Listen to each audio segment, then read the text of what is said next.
Friedrich Nietzsche officially belongs to the Western philosophical tradition, but he also sets himself apart in a few fundamental ways.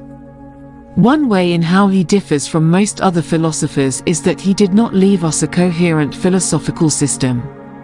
Instead, his works are a colorful collection of thoughts, ideas, and observations that are often difficult to reconcile with one another.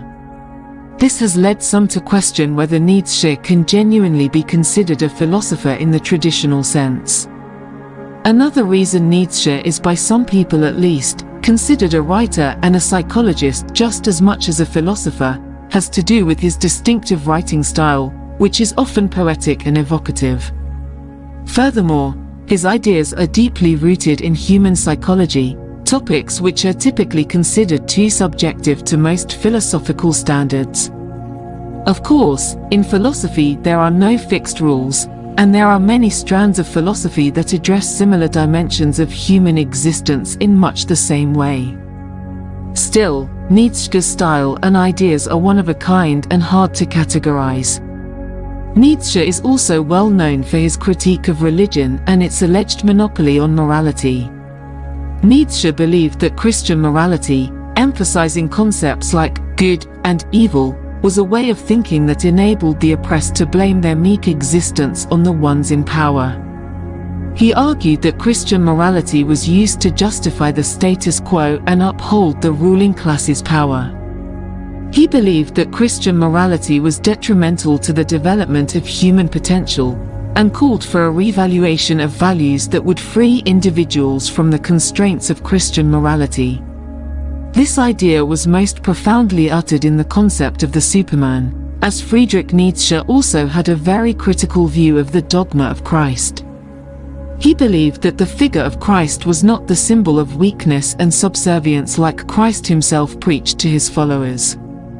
In contrast, Christ, according to Nietzsche, was the perfect example of the Superman that was willing to sacrifice his life for the ultimate good and took his fate as a true hero.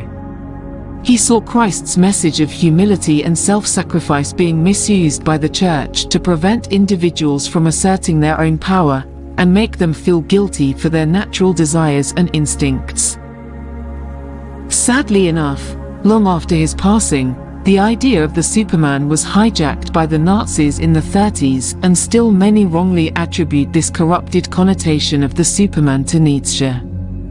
Nietzsche also criticized the Christian idea of an afterlife, seeing it as an attempt to escape the reality of this world and avoid facing the fact that life is ultimately fleeting and meaningless. He believed that the idea of an afterlife was misused to justify suffering and oppression in this world, and that it was a way to control individuals by promising them a reward in the next.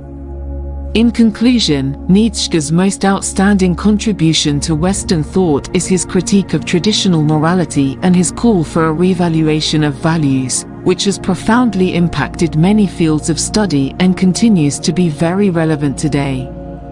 Nietzsche's contributions to philosophy, psychology, and literature are undeniable, but his approach to these subjects sometimes needs to be clarified and more coherent. As a philosopher, he does not fit into the traditional mold. As a psychologist, he does not conform to the standard definition, and as a writer, his works cannot be fully appreciated without understanding his philosophical and psychological perspectives. Nevertheless, Friedrich Nietzsche is widely considered one of the most influential thinkers in Western philosophy, as his contributions to the field are many and varied. In that way, Nietzsche's persona and life story align with what he stood for, and express his unique individuality as he developed his unique ideas and philosophies.